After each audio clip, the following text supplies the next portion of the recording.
3 years that it took My Bloody Valentine to record their new album, Loveless, a new generation of bands has emerged inspired by the swirling guitar sound they pioneered.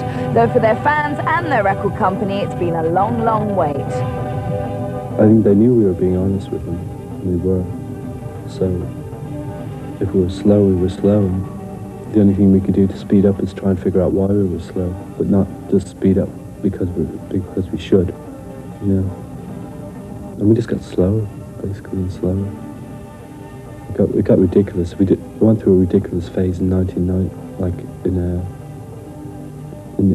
around the summer of 1990. Yes, I know it's bizarre talking about years. And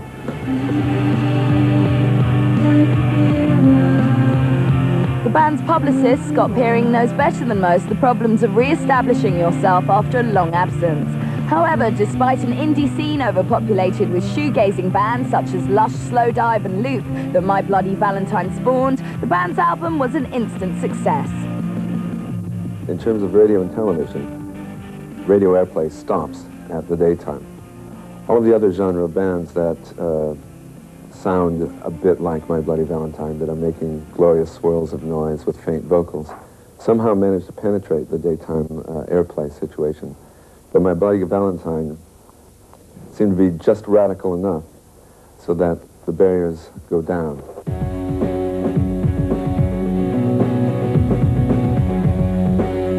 Over the last 4 years, My Bloody Valentine's status has become so elevated that nothing less than a seminal pop record would have been acceptable. This, of course, didn't help the band's obsessive nature. the only way we ever seem to get anything done is if we kind of do it to the, and it doesn't matter what the consequences are. Which, like spending a long time making a record or whatever, doing anything. And that's what I've been told.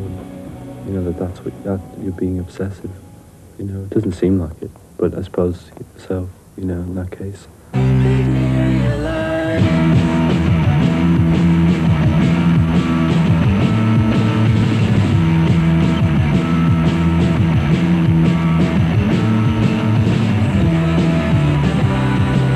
My Bloody Valentine champion, John Peel, remembers when nobody wanted to hear the band. What will happen, of course, is always the case that the records that people tell you, so why are you playing that on the radio? Nobody wants to hear that kind of thing. They're the bands who turn up in 10 years, 12 years' time with Richard Skinner or somebody doing a kind of, you know, the My Bloody Valentine story, episode 12, The Difficult Years. And you get all that kind of stuff, you know. So, I mean, they now do programs on, you know, a series of programs on bands that they told me years ago nobody wanted to listen to. You know, your Pink Floyds and people like that. I don't pay any attention to that.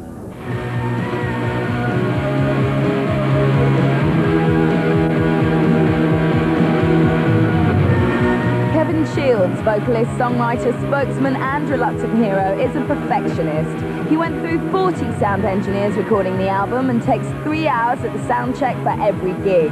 In fact, he'd rather not play live at all. In our own world, we've managed to sort of achieve things that we know are good. And we can think, you know, we know that it can never be taken away. You know, we haven't secretly ripped anybody off or anything. You know, it's just there. You know, to be taken for what it is, and we like it. But live, we haven't achieved any of that yet. Live, it's a purely frustrating, irritating struggle to sort of, you know, get into it, which we do occasionally, but not much these days, do we? Yeah.